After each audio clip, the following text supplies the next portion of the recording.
Trovejar do Silêncio. Áudio 14. Capítulo 12. Não resistais. Viver uma vida espiritual significa viver acima do sentido humano de vida, sem recorrer aos meios e processos humanos, isto é, viver pelo Cristo. Significa nunca retribuir o mal com o mal, nunca orar, alegrar-se, pedir ou desejar que outrem sofra por causa de suas ofensas, mesmo pelas ofensas dirigidas a nós. Nunca desejar recuperar as perdas, o que seria dentro do modo de vida humano e dentro de nossas leis. Porém, legal ou não, esse não é o modo de vida do Cristo. De fato, se alguém nos engana, é considerado legal, próprio e legítimo processá-lo, mas esse procedimento não é espiritual. Abre aspas.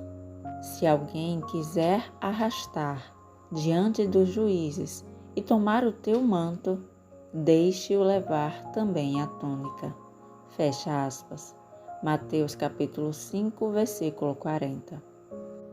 Se alguém nos desse conselhos como: eu lhe digo, pode parar com suas demandas.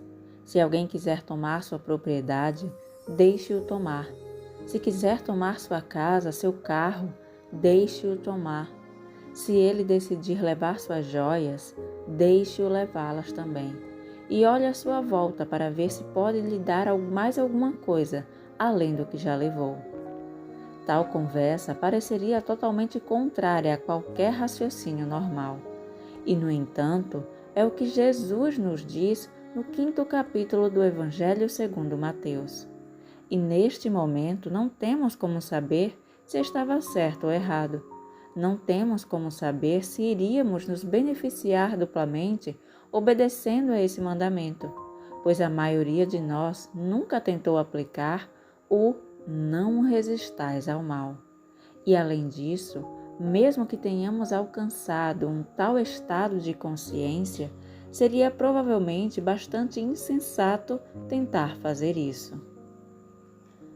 À primeira vista, tal ensinamento pode parecer significar que deveríamos deixar qualquer um e todo o mundo nos pisotear, nos enganar, nos tomar tudo o que temos, enquanto nós, suave e gentilmente, permitiríamos tudo isso.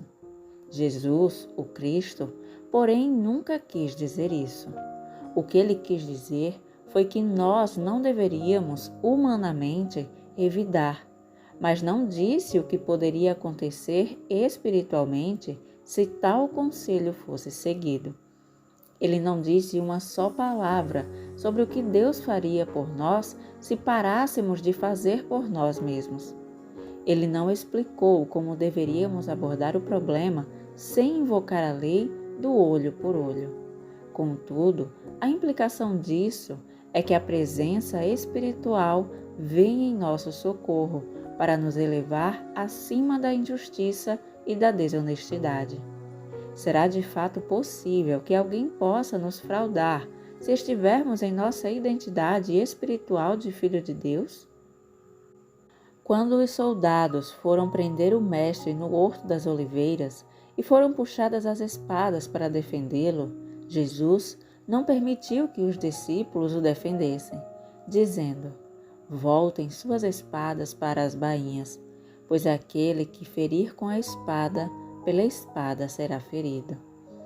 Em sentido material, isso pareceu significar que ele lhes dava a carta branca para que o prendessem e fizessem dele o que quisessem. Mas ele não fez nada disso. Ao contrário, ponderou: eu tenho o infinito e invisível no qual confio. Eu tenho aquele algo divino que sabe o que preciso antes de mim mesmo, e é do seu agrado dar-me o reino. E descansou nessa completa confiança. Não resistais ao mal. Soa-nos como o mais louco e menos prático dos ensinamentos humanos, embora seja o mais sábio e o mais prático dos princípios espirituais.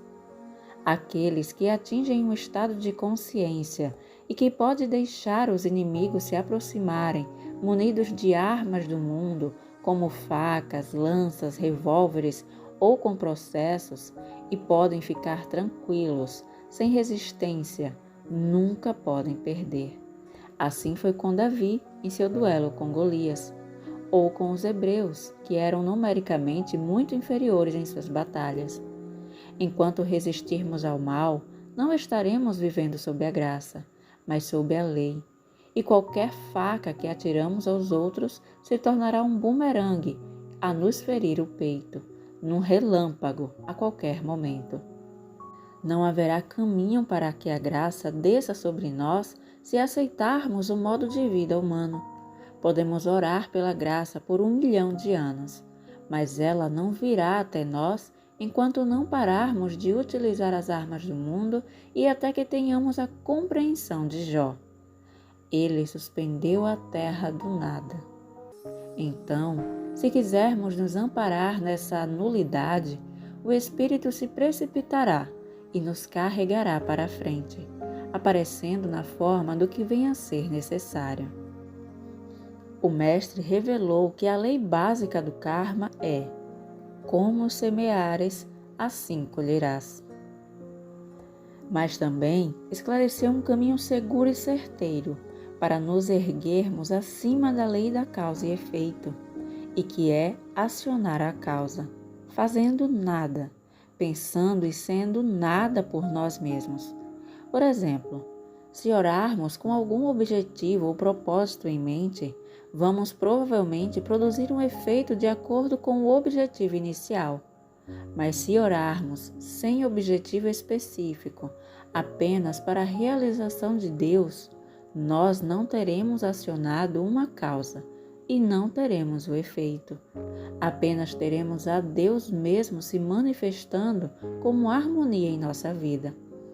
Assim ocorre que, se nós não usarmos as armas de defesa em nosso favor, não poderemos ser atingidos por essas mesmas armas. Se nós não medirmos a justiça de acordo com os padrões humanos, a justiça humana não poderá se voltar contra nós. Qualquer coisa a que nos ligamos estará a nós ligada. Qualquer coisa que liberarmos estará liberada.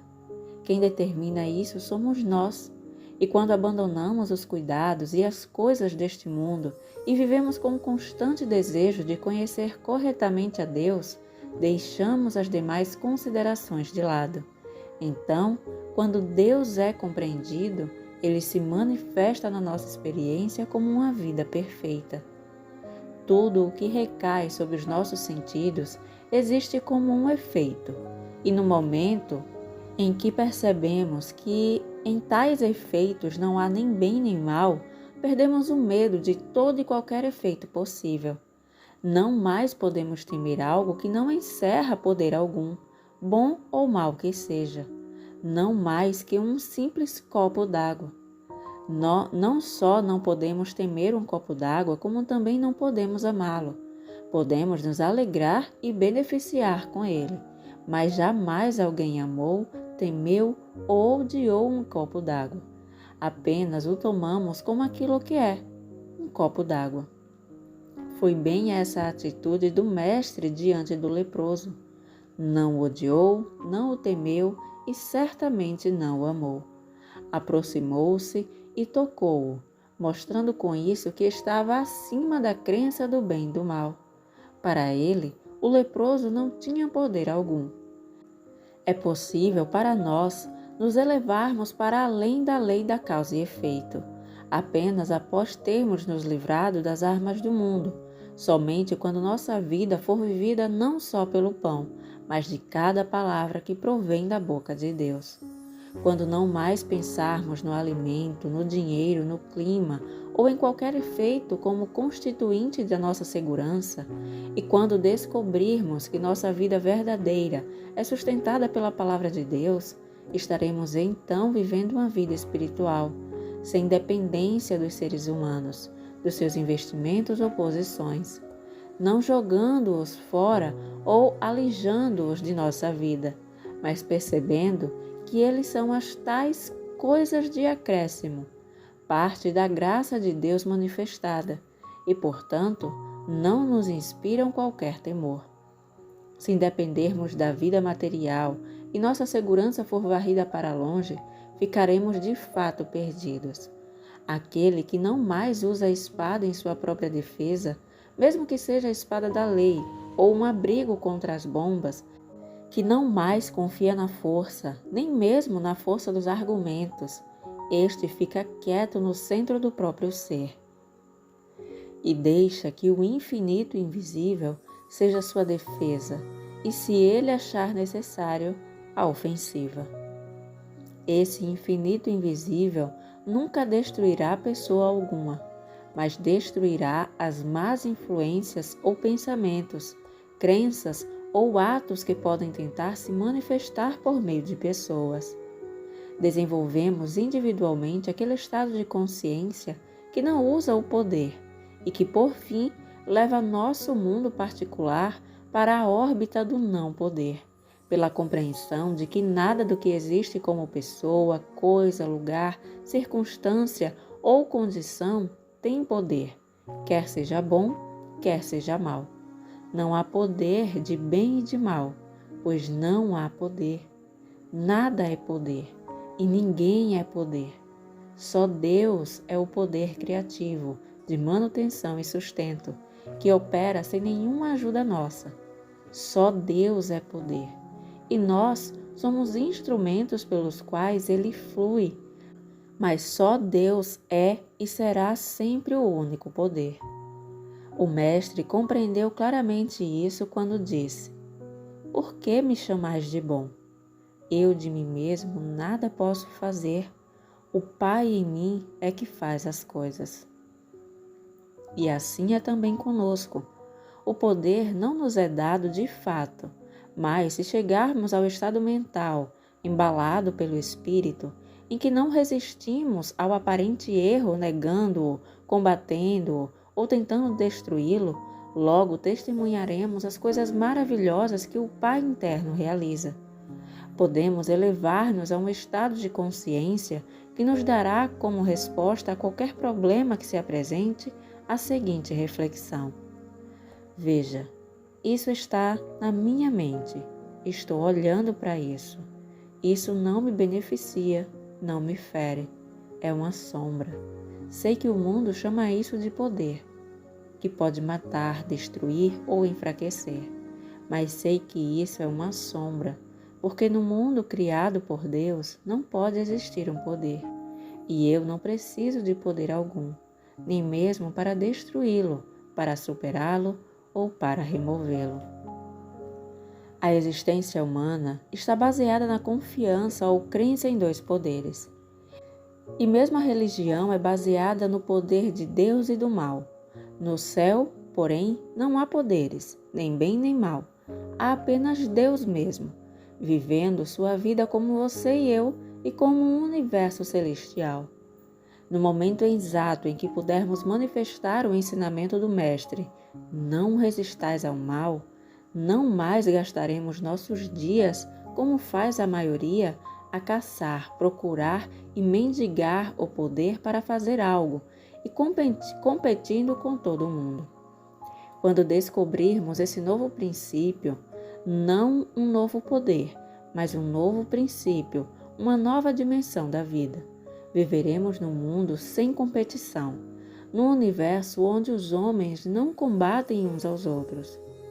Observe a transformação do seu próprio mundo à medida que se transforma no sentimento de que não precisa se opor ou usar qualquer poder contra seja o que ou quem for. Não resistais ao mal. Poderá ser que, no início, alguém queira lhe tomar até o último centavo que você tiver no mundo, mas esse alguém não poderá lhe tomar nada permanentemente, pois, mais rapidamente do que possa tomá-lo de você, isso voltará para suas mãos de algum modo. E não estará longe antes que você tenha tanto quanto tinha antes, e provavelmente muito, muito mais. Contudo, se você se apegar a isso, poderá ficar sem nada. Guerras e processos, são consequências da convicção de que as posses de terra, de dinheiro ou de pessoas deva ser mantida nas garras do possuidor a qualquer preço, mesmo que isso desperte inveja, ciúme e ódio.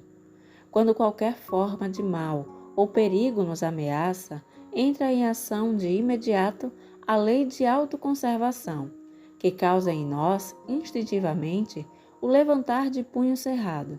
E se formos estudiosos da metafísica, construiremos rapidamente uma parede mental de defesa atrás da qual nos refugiamos com afirmações e negações como: isso não é verdade, isso não é assim, não há vida nisso, Deus é tudo. Há uma resistência ao erro como se ele fosse um poder, e enquanto só a verdade é poder, o erro é só um braço de carne. Uma atitude como essa nos deixa sem qualquer sentimento ou necessidade de superar ou destruir coisa alguma. A resistência física dos punhos ou das espadas e a resistência mental das afirmações ou negações são praticamente a mesma coisa. Mas a elevação para além do físico e do mental, para o reino espiritual, nos traz para essa nova dimensão onde não há poder, onde não há bem nem mal, onde todas as situações são enfrentadas apenas repousando no Espírito, somente onde o Espírito de Deus em nós nos capacita a nos elevar além do desejo de vingança, da necessidade de nos defender de calúnias, de escândalos e de boatos. Quando podemos não ceder à tentação de justificar ou defender a nós mesmos, quando podemos sorrir e dizer: se você acredita nisso, sinto muito por você. E deixar ficar como está, significa que estamos confiando em que o Cristo faça os ajustes necessários e nos traga a justiça que o Mestre prometeu. Por isso, serenai vosso coração. Não vos preocupeis com o que tiverdes de responder. Eu vos darei as palavras e a sabedoria, contra as quais nenhum adversário será capaz de negar ou resistir. Não temos de planejar antecipadamente o que iremos dizer. Não temos de ser espertos advogados de nós mesmos, mas esperar que estejamos diante do juiz, abrir nossa boca e ouvir o Espírito falar em nós. Aprendamos a sentar quietos, abismados na compreensão de que os braços eternos estão imanentes e que nenhuma quantidade de orações os trará a nós. Eles já nos envolvem. Se for necessário, como lembrete, sempre que problemas nos forem trazidos para serem solucionados, fechemos nossos olhos, lembrando o que Jesus disse a Pedro: guarde sua espada. Todos esses quadros conflitantes que vemos à nossa volta são apenas imagens mentais no pensamento, sombras sobre a tela. Temos de aprender a não ficar aflitos quando os olhamos e compreender que não tem mais substância que as figuras que se movem numa tela, e nem mais poder que as balas disparadas no filme e que atravessam a tela da televisão sem quebrá-la. Fazem um grande barulho, mas nada são além de sombras. E um dia, ao olharmos dentro de nossa mente, veremos e compreenderemos que é ali que estão tais imagens mentais, ou quadros, que são chamados de vida, e que acontecem dentro e não externamente à nossa mente. O que vemos não é o evento em si mesmo, e nem as pessoas envolvidas. É o conceito mental que nós criamos, e que faz o papel de evento ou pessoa. Quando descobrimos que o problema que se nos apresenta não é uma entidade espiritual criada por Deus, mas apenas um conceito mental sem causa ou realidade, sem presença, poder ou substância, temos então a percepção de Deus como princípio ativo, mantenedor e sustentador de tudo o que realmente é. Em breve, temos todo o poder de Deus de que necessitamos, sem termos de nos voltar para Deus a pedir que faça qualquer coisa a respeito. Não é necessário superar o ódio, o medo, o ciúme ou o ressentimento, mas é necessário sentar, fechar os olhos e perceber que há imagens mentais no pensamento. Elas são estados do pensamento, projetados na grande ilusão mental. E então, na paz interior, são dissolvidos. Não são destruídos, pois que nada há a ser destruído. Não há substância neles. E eles não têm mais realidade que as imagens na tela da televisão. De fato, por trás do filme há um quadro real, com substância, assim como por trás de cada crença, teoria ou quadro falso que nos é apresentado. Há uma realidade. Porém, tal realidade é distorcida em sua representação no quadro. E é essa distorção que é dissolvida assim que a realidade aparece. A mente condicionada gera nossos problemas. E às vezes, essa mesma mente pode criar a resposta ao problema. Mas não é isso que estamos buscando. O que queremos é uma capacidade maior que a mente humana, de modo a não apelarmos para os processos de pensamento e a deixarmos que nossa mente seja um instrumento pelo qual a alma possa se revelar. Um problema só pode existir na mente. Se fizermos, porém, o vazio na nossa mente, se não mais existir pensamento nela, onde se situará o problema? Não haverá mais o problema, e em seu lugar surgirá a verdade ou a realidade. Se em vez de combatermos o problema, admitirmos que sob todas as aparências, esse problema parece esmagador, e nos voltarmos para dentro de nós mesmos, pedindo que a verdade nos seja revelada, não estaremos tentando superar ou destruir o problema. Estaremos apenas tentando compreender, não o problema, mas a realidade por trás dele. Se pudermos ficar perfeitamente quietos e silenciosos, sem tentar superar, destruir, remover ou escapar de qualquer situação ou condição, o Espírito fluirá em nós e será a liberdade. Quando o erro se nos apresenta em qualquer de suas formas, há a tendência a criar uma parede contra ele. Assim fazendo, a oportunidade para dar a demonstração do Espírito se perde, já que nenhuma parede é necessária. Não erga paredes contra o mal, não construa defesas. Compreenda que nenhuma coisa externa tem poder, nem mesmo as coisas boas. Todo o bem está no Espírito, na consciência, e não naquilo que se produz. Venha agora comigo para a quietude interior, onde não lançamos mão de qualquer poder para tentar fazer seja o que for. Não resistamos ao mal e deixemos o mal fazer o que quiser, enquanto nós não negamos e nem o afirmamos.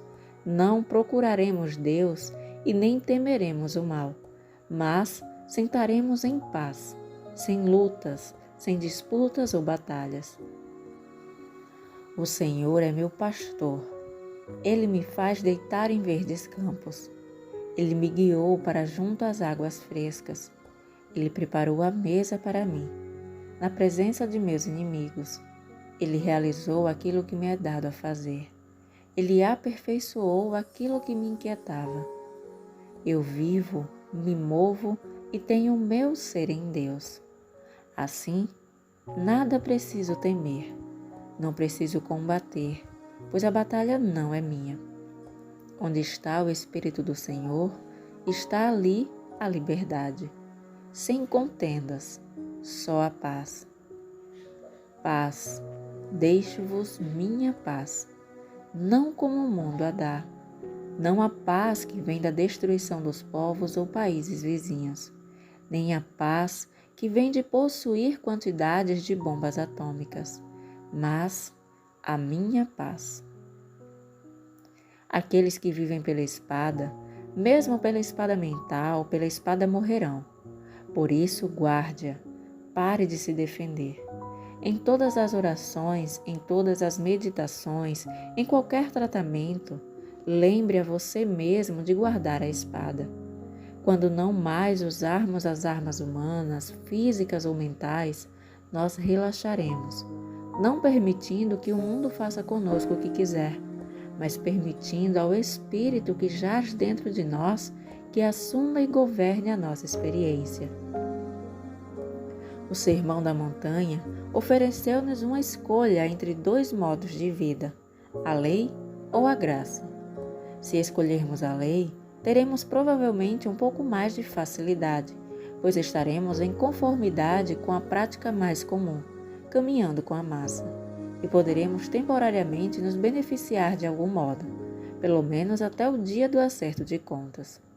Por outro lado, se tentarmos viver pela graça, nos encontraremos em descompasso com este mundo, podendo temporariamente sofrer injustiças imerecidas. Contudo, numa análise final, descobriremos que temos vivido sob a graça de Deus, seu governo e sua proteção. Em nós se fará a vontade de Deus, não a do homem, e isso é uma vida completamente diferente.